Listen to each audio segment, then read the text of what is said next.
It's time to start Scratches. A game that I have been excited to check out on stream for a long time. A personal favorite that we're finally gonna play. Now, it's a game that definitely requires a little bit of finagling, because it requires waiting for certain times of day, waiting to sleep, waiting for phone calls, but it's a game that really steeps itself in the moodiness of horror and isolation. So, let's check it out. Ooh, director's cut, definitely. The last visit is a bonus.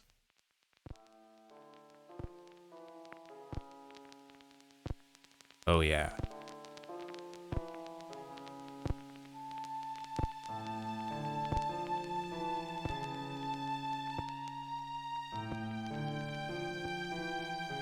Oh, I could totally, like, this game absolutely, like, it inspires, like, fascination with it.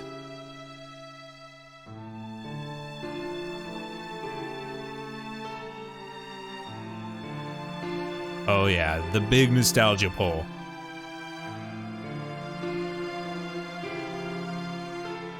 But what are these photos?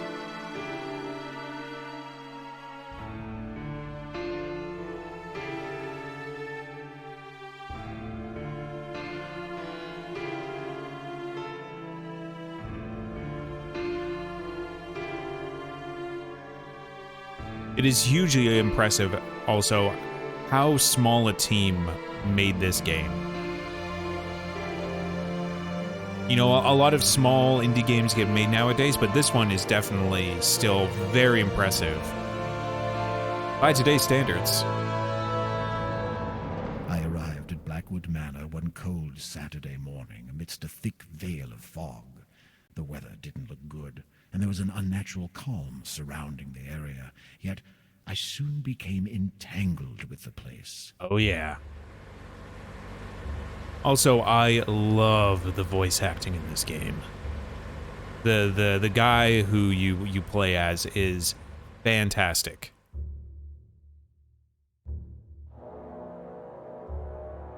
Oh yeah, I mean that's one of those really amazing things to learn about, is that for a lot of people outside, you know, English-speaking, like, native countries, games are such a powerful tool to help learn a language.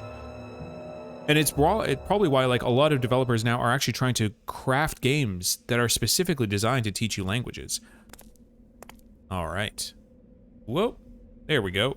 Oh, my mouse is a little too sensitive. There we... Come on. Bring it in. Bring it in. Oh. Oh. There we go. Oh my god, I'm gonna need to really dial down the sensitivity on this thing. I may need to... I'm trying to think about, like, what would be the best way to do this, because, oh my god, this mouse. There has to be a sensitivity, right? Alright, so we have our inventory.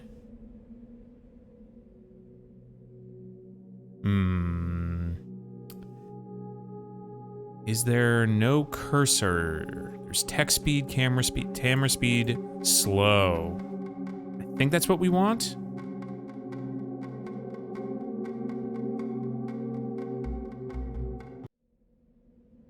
Okay, that's a little better. Yeah, that's a little better. Okay. It was the boot of my car, which, considering my non-existing technical expertise, I hope I would never need to open.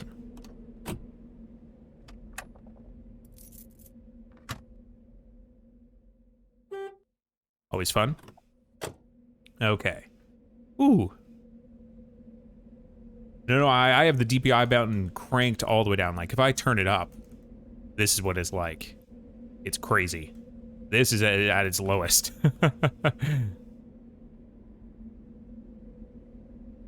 All right. I could try to do it in Windows, but let's just try to move forward. All right, so we have the shed over here.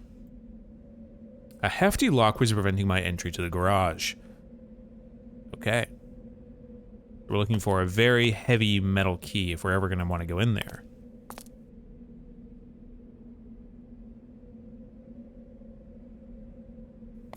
Oh yeah, most stuff is, especially, you know, if you're doing the major languages: English, French, Italian, German, and Spanish. If you live in a country that at least one of the languages is there, it's probably dubbed. I know we're avoiding the big house, but I feel like there's a lot to explore.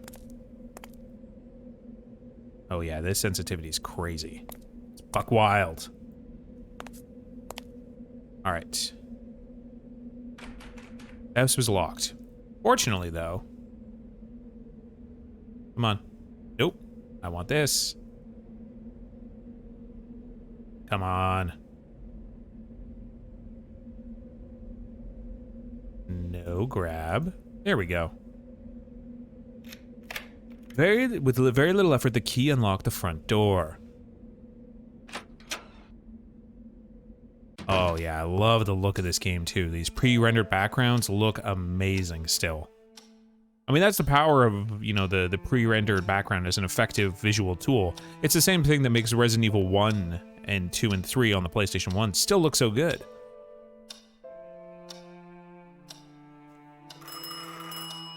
Ah, phone call.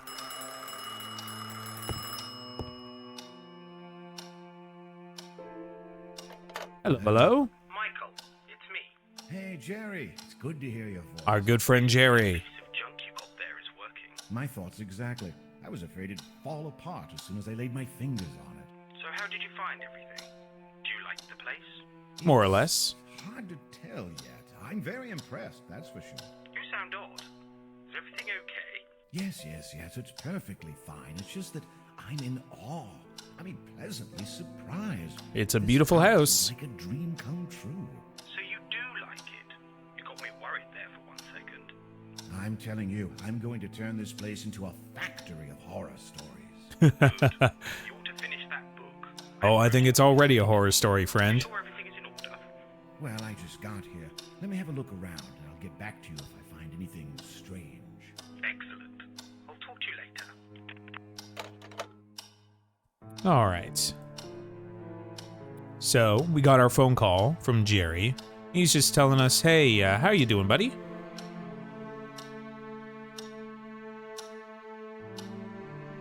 Oh yeah, this is very like, Stephen King, horror writer within a horror story, right? Alan Wake, Stephen King, all that good stuff. All right, well, we have a kind of a living room here with a beautiful piano. I always wanted to be a pianist, but eventually found another use for my fingers. Being a writer. That's a weird way to phrase that. What do we got here? Ooh. April 20th. During a tit of rage, I burnt my previous diary. Not that I regret it, as it was my disjointed notes were worth anything. Their only purpose was to keep me sane. I feel that this is my escape route, my only means of, finding some inner peace. Whenever I put my pen to this paper, I feel that I can reflect upon my situation. I just wish I had more option, that's all. But I'm rambling. I must think clearly. Focus. May 12th. I've become an eternal guardian, stuck between few choices, none of which are good. Do I fulfill a promise and violate everything that I believe in, the very principles of my life, or am I condemned to spend the rest of my existence in this deadened? Sure, deadened state, a ghost with no other purpose than just being here, watching. I truly have no escape. I can't find an appropriate solution to this problem, and I must pay the price. I'm a shadow of the man I used to be. Only these notes remain, my testament in these moments of meditation, my sole companion. June 26. Today I spent the entire afternoon staring at the window, my mind a blank. Oddly enough, I really didn't care. It seems now as though it was something natural for me, a part of my personality. But I know the reason very well. I lost my soul. I'm an empty shell, devoid of any feelings. I renounced them on that fateful day, and the worst thing is, I knew there were going to be consequences. No, that's not true. Consequences were far worse than I expected. How could I be so blind? Yeah, deadened? Deadened? Sure, let's go with deadened for the previous one. I often, January 23rd, 5th? Looks like I might be cut off there. I often wonder what would have happened if we had simply reversed it all. What would have happened if right now I come out and told the world what really happened? No, I'd end up rotting in jail, although that might be better a destiny compared to this eternal suffering. November 17th. I can't say for sure when it began. I just heard them one morning, coming from next room. The whispers. Are they real? Have I been alone for too long? They won't stop. I can't stand it any longer. February 9th. Ever since I locked it away, that everything seems to have calmed down a bit. Perhaps James is right after all. It's madness, I know. But at this point, I'd be inclined to believe anything. Just may. Over the years, I was convinced that everything James suffered was a misfortune, a whim of destiny. For the first time ever, I'm not so sure anymore. I never thought it could happen, but I believe I understand now. If this is so, then cursed be my soul. Poor James. If I had acted in another way, then maybe things would have worked out differently. But it's too late now, and I have to suffer my cavalry. September 13th. The noises are back, although this time they're different. Before I'd only hear them inside my head, as if someone or something was whispering and, how to put this, interrupting my thoughts, but now I can really feel them spreading around the house. What are they? September 14th. I realized the noises are coming from down there. I don't want to think about it anymore. December. Nope. December. They are unbearable. They get worse at night. Oh, how I wish it would stop.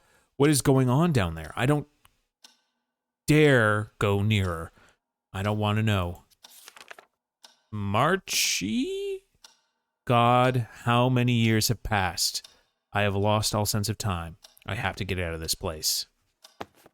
The diary disturbed me in a way I couldn't explain, yet I feel curious about what had been tormenting that poor fellow.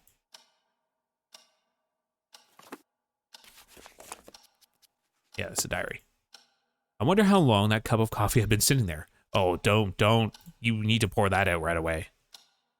All right, we have a fireplace. The fireplace had a generous amount of wood in it, and I was relieved to know that I could warm the place up in case I got cold. I'm certainly not good at chopping trees.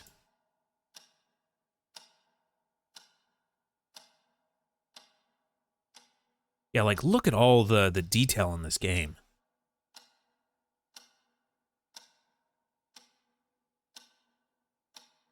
And every time...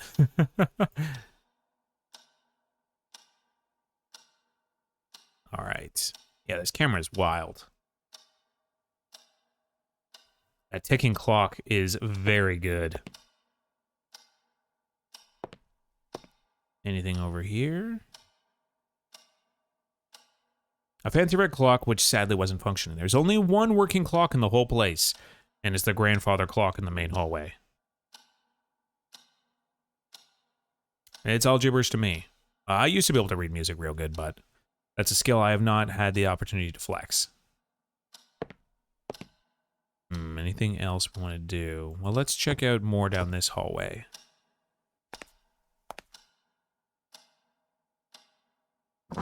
There we go. Hey, it's all Greek to me. Oh, that's pretty good.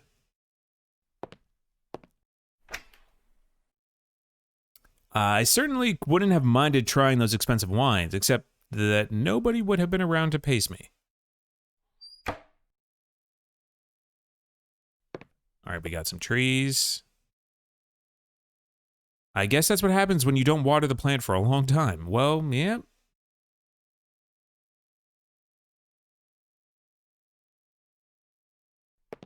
Let's see. The place was full of exquisite, albeit aged, candelabras. That's a nice little portrait. Yeah, do Greek people have a turn of phrase for "it's all Greek to me"? Like, what's their equivalent?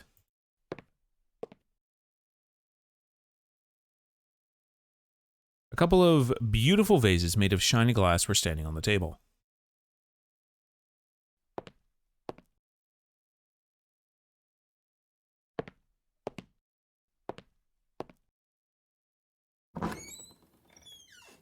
Well, that makes sense.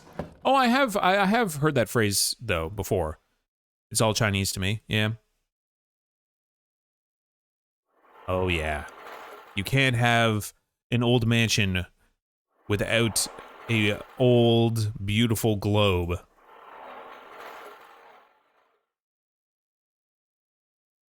Let's see. France, Portugal, Spain. Fortunately, can't see down here. All right, let's back out of this. Oh my God, that mouse. It will be the end of us.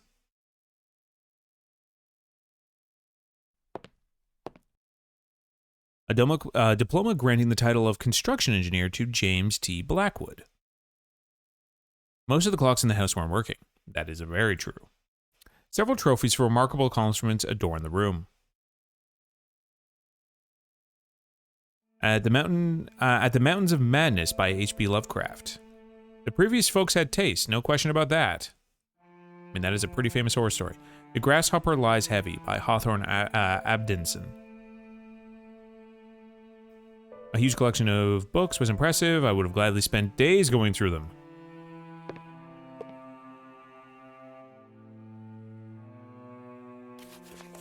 February 6th. The construction of the railway bridge is almost complete and went quite smoothly. It took longer than I expected, yet I wish it would have lasted longer. I will be very sad to leave South Africa. I've become so attached to it, its culture, its arts over the past few months, that I can't help feeling as if it was already a part of me.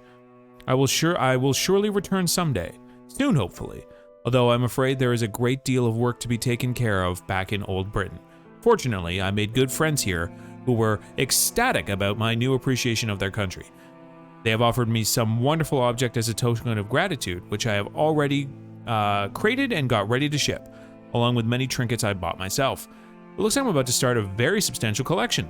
It's a good thing Catherine agreed to move into our new home, although I fear several renovations will have to be made, even if I'm intending to start a serious new hobby.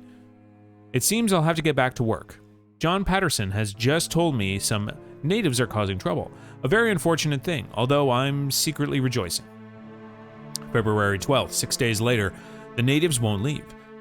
It's not like they're causing trouble so much as they're unsettling our workers. The only complaint so far has been distraction. They just stand still between the trees, staring at us, without blinking an eye. I've watched them for a few minutes and they truly seem like some tenebrow statues.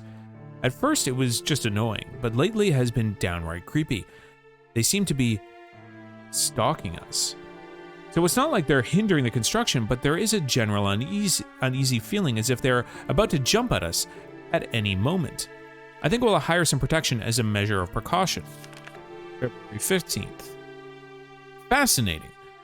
I've been looking into these natives. They live in a nearby village and are a very small group, yet they seem to manage quite well.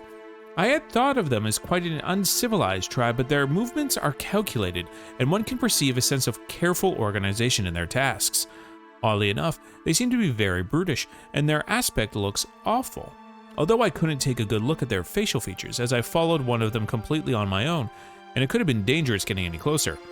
Also, the village is poor and very rough, but some of the shacks leap out as inviting or special. It made me very curious. I will try to come closer tomorrow. The next day, my second expedition to the village of the natives has been failed by an unexpected problem at the bridge. I'm afraid it was due to a slight miscalculation on my part, an indication that I should be focusing more on the task at hand and put my sudden love for all African things aside for a moment. It was my fault, and I accept it. Oh yeah, I totally could see like the let's call them the people from the forest, just standing at the edge watching them. February 20th, 4 days later, they are at it again. Lurking beyond the forest, it's amazing how they have changed our perception of the surroundings. At first, we were delighted by the quiet nature of the place. Now, We fear what horrors might be concealed in that dark and foreboding cloak of trees. The tops loom above us, overshadowing the bridge, and strange noises haunt our meals. Even the river telling ungodly secrets. We could be, of course, a bit more sensitive towards distractions, but I can't help feeling the area has in fact become more sinister. And yet I'm still looking forward to satisfying my curiosity about the tribe. February 24th. At last, I found something more about the neighboring tribe. This is an incredible finding, and I just can't withhold my excitement. Some elders at the local town happen to know about them, but only through stories they heard. The most surprising thing is that the tribe was assumed to be extinct long ago. But according to my very vague descriptions, the elders think that we could be dealing with a legend here. Everything they ever learned of them was during their childhood, when the tribe was stalking the town, much in the same way they have been stalking us. People used to call them Dathanen? I always forget what this... Datham, I think it is. As such was the sound of screams heard echoing late in the night. They come out into the streets and see an evil glitter atop a hill in the distance. Some would say it was a fire, others the cursed spirit of an ancient god. Whatever it was, seems very, oh yeah, this is very Lovecraftian, very Lovecraftian. Whatever it was, they say the bright light amid these fantastic screams was bone-chilling. The macabre scene would suddenly stop just as it had begun, and out of nowhere, never to be seen again in the days to come. Intervals between those horrible nights became longer and longer, until they soon faded into oblivion. The tribe had apparently retreated back into obscurity, until now. They were later known as the Dahalmar, a rather more scientific name, although none of the people I spoke with could possibly remember its origin. I find it extremely surprising that nobody has ever heard about this tribe with the exception of a few townspeople. They must be incredibly rare, and judging by the stories passed on from generations in this town, very old. February 27th. I will confess I've become nearly obsessed with this strange tribe. I see them as the most prized goal of my appreciation towards all South African things, a dangerous yet irresistible reward. I feel as if they were my discovery. I simply have to study them before leaving. I fear I won't have the chance to ever again. It has become an important goal of mine, even more important than finishing the bridge. March 4th. Finally, I have managed to see them. My God, what a disturbing spectacle. When we arrived, they were moving around the village very slowly, without speaking or communicating with each other, each minding his or her own business, completely alien to the rest of the world. They were filthy looking, coarse, and downright disgusting. I couldn't see any weapons, but they could have been stored somewhere. It was all very strange behavior in a tribe. They must be quite unique. Then, as if they had suddenly all become pressured by some wild spirit, possessed by some wild spirit, they began shaking spasmodically and screaming like mad. Some of them dropped to their knees and lifted their heads to the sky, eyes blank and moaning in an indescribable way. Two of them walked away, still in that monotonous and slow manner, and in great contrast to the rest of the scene, into a shack. The next minute they brought out into the open an odd-looking mask. Its shapes, colors, and overall looks, while unsettling, were mesmerizing, and I felt instantly hypnotized by it, and rendered my modest collection of African curiosities into dull and uninteresting items. The mask was very ominous, and the whole tribe seemed to greatly revere it. Soon, they began to gather around it and move in circles, fluttering and chanting a guttural psalm. Judging by their motions and aspect of the whole ritual, it must have been some kind of war ritual. I'm not sure how to explain what happened next, as I feel my pulse is already throbbing. Words fail me to recount the most disturbing thing I've ever witnessed. One of the male villagers walked into the middle, near the mask, by his own will. It was an almost automatic act. All of a sudden, the remaining members became silent. I can't tell for how long it lasted, but I was afraid to breathe. I think Dalby and the others were also scared. They wouldn't even blink. I remember being soaked wet and expectant. The silence was so unnatural. Then, a few members separated from the people circling the mask and jumped on the single villager, beating him to death. To be completely faithful to the event, the small crowd tore him apart. They grabbed his legs in 2s and 3s and twisted them in a manner I dare not describe. His face was disfigured with their bare fingernails and teeth, and the torso soon disappeared under the frenzied tangle of hands. In a matter of a few minutes, the village was turned into a red sack of bones. Not one of the attackers had the compassion to snap his neck during the sickening process. All was very methodical, as if it was just another mundane task. The most terrifying aspect, though, was the victim didn't even cringe. The silence was so deep I could hear his flesh ripping. I would expect any living creature to scream its guts out in such a condition. I can't tell whether he was drugged or half asleep, but I did recognize him dancing like everyone else before walking into the middle of the circle. It was the most outrageous and sadistic sacrifice I've ever heard of. I don't think I will ever forget what I saw. My intentions of approaching further, even if they didn't have any weapons at hand, vanished. Those creatures, I dare not call them human beings, could have killed my whole company in the blink of an eye with their rage. They seemed to be completely out of themselves and willing to destroy anything intruding into their path. While the images of the sacrifice still haunt my thoughts, I can't seem to forget that mask. It was so deceptive, simple, and yet perfect in its design. I haven't seen anything like it. I surely would love to take a better look. I feel the Dalmar, dangerous as they are, could be the most important ethical finding in decades. Oh, ethnical.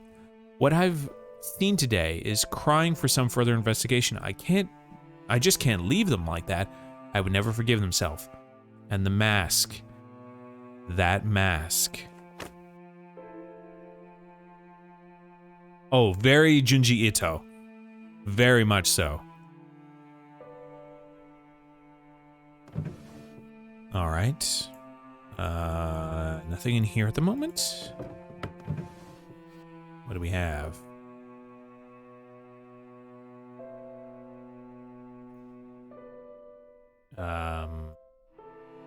Oh, that's right. We can mail some stuff later. I forgot about that. Cigars. Oh, there was something in there, I think. Yep. Good. Nope, we're good here. See, the mouse is normal here. I don't know why it's so messed up. All right, so it's locked. Yeah, that mask. 2 years of East Africa, a journey to the sources of the Nile. Well, obviously this guy had quite a shocking experience. Hell yeah. This took, 30 days to animate. All right. Oh, back to this. All right. So we don't need the glasses.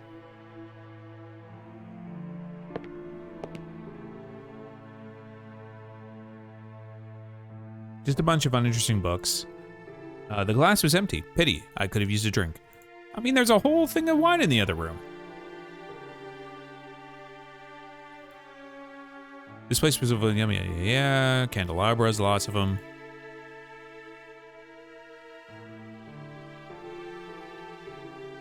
The stone in the fireplace was cold to the touch.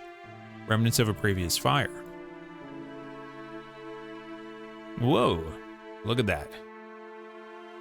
All right, so we're getting our feel for the house. Hey man, back then you had to have a fireplace in every room of the house. I mean, if you wanted to not die in winter. The little drawer couldn't open.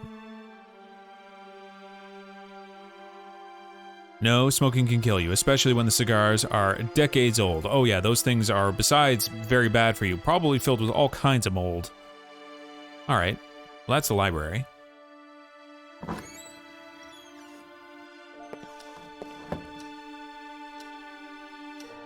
All right, so we know... All right, we've already checked out this room.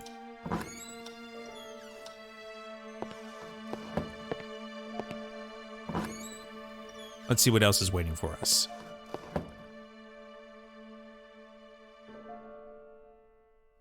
I think we've found most of it. There's obviously the upstairs. I know this area has an incredible amount of detail in it. Like all of the texturing, all of the different, you know, objects. This feels more like a film set than it does, you know, a video game environment. Yeah, I think we've discovered most of the stuff that's on the main floor.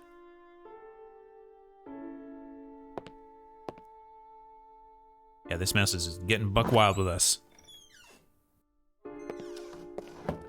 Oh, yeah, I see what you're saying. Well, let's check upstairs. I remember that Jerry said a nice room had been prepared for me upstairs.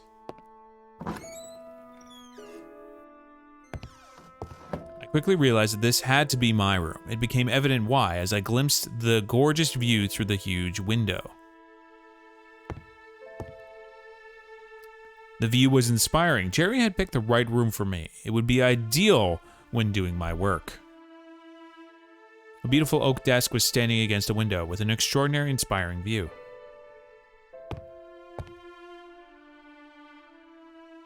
How do we... I can't remember. Did we get to open this? I think we do later. Oh, no. My luggage was feeling heavier by the minute. Let's investigate this first. Huh.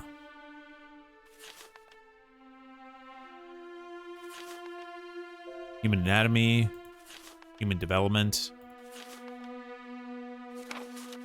Interesting.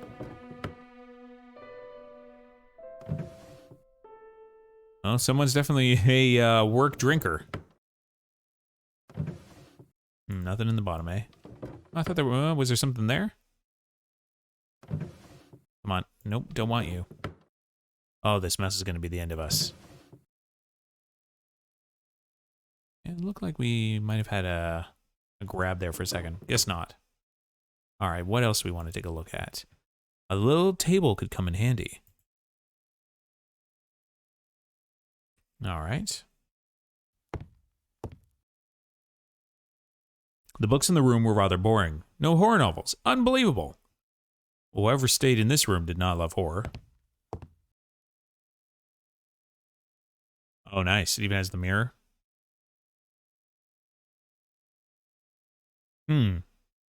Medicine and surgery. So a doctor stayed in this room at least at some point. Oh yeah, look at those ray trace reflections. Eat your heart out. 3000 series GPUs. Now, I'm trying to think, is there anything else we need to do before this day is over?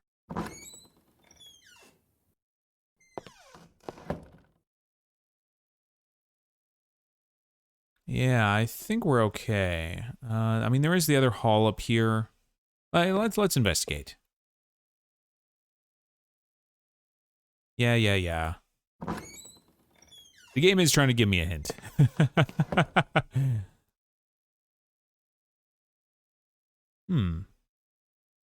Quite a nice bedroom.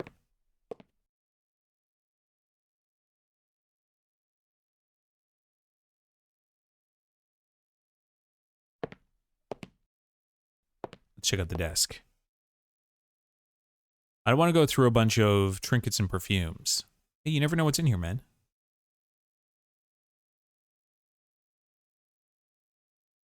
Oh yeah, they love their mirrors in this game. Oh, we can't open this. Nope. Yeah, they position it in just such a way that you never get to see yourself. It's perfect.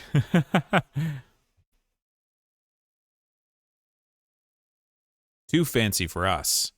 We want a hard bed. Oh. Broken portrait?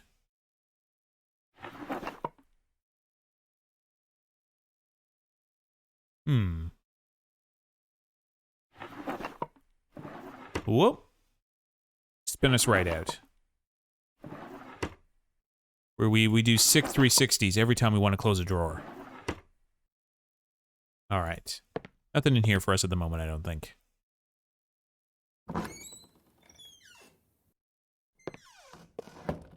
Oh, that's right.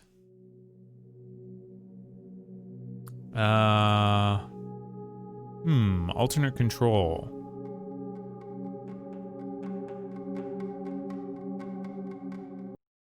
Yeah, this might be. Yeah, I think you're right.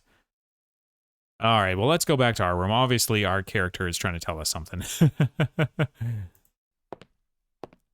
Oh, thank you so much for that tip, One Punch.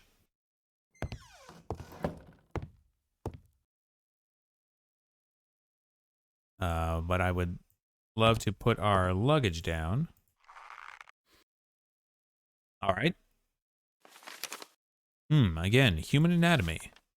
Lots of human anatomy. And the stethoscope, which, you know, we grab for whatever reason.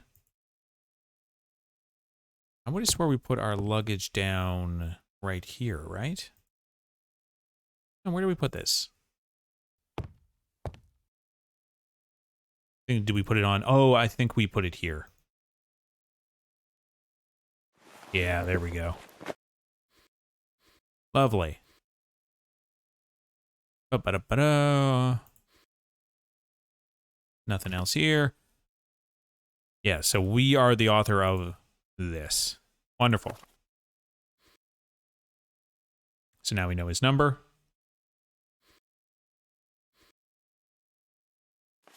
Ah, Michael, it took me months, but at last I think I managed. Well, I mean, I think, so to speak, as there are only very few details left, but I can confirm with certainty that the house is yours. I owe an apology because I didn't think it'd take me that much time.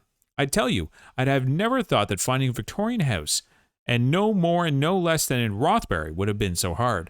The majority of the old houses in the region are either impossible to live in or they belong to the aristocracy. As that wasn't enough, you and your bloody whims, was it really that necessary being so cut off from the town? Why all the sudden need for solitude? Well, as long as you don't become one of those typical hermit writers. Anyway, this beauty will take your breath away. It belonged to a wealthy family that always took great care of it. Around the mid-60s, it became the property of one person. I believe a friend of this family? He lived there for about 5 years or so, then abandoned it. Yes, you read right, abandoned it. As far as I know, this lunatic, a renowned doctor, spent his last days getting drunk in lousy bars before vanishing from the face of the earth. Why would someone do that is beyond me. The house then became the property of the National Trust, and surprisingly enough, no one ever did anything about it. That is, until I rescued it from oblivion, of course. It took me a lot of work, so I hope you really like it. The price is just as we discussed earlier. I know it's hard to believe, but the price of the interior was never agreed upon. So, whatever you find inside, be it furniture or a long-lost Rembrandt, it's yours. Just remember our deal. If you find anything of great value, you have to share it. Now, I won't bother you if your sofa collection happens to be valued in 1,000, but if you bump into a hidden cache of money, and you can never know really, then I want a piece of it. Wait a second. If you happen to sell any important item you find inside the house, such as your sofa collection, I happen to get a part too. Business is business, my friend. By the way, I sent 2 people over yesterday to clean it from top to bottom. 6 years without inhabitants must have left a nice coat of dust, don't you think? They couldn't do wonders though, and you are going to need weeks to fully clean that place. Oh, they told me the house seems to have a rat problem, but you can't have it all. Should you need anything, don't hesitate to give me a call. Your friend Jerry. All right, well, there's Jerry's number. We'll just have to remember that. All right.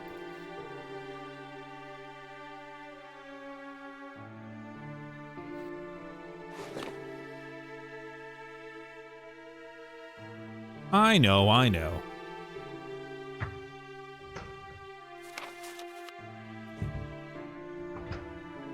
Great. So now we got our typewriter.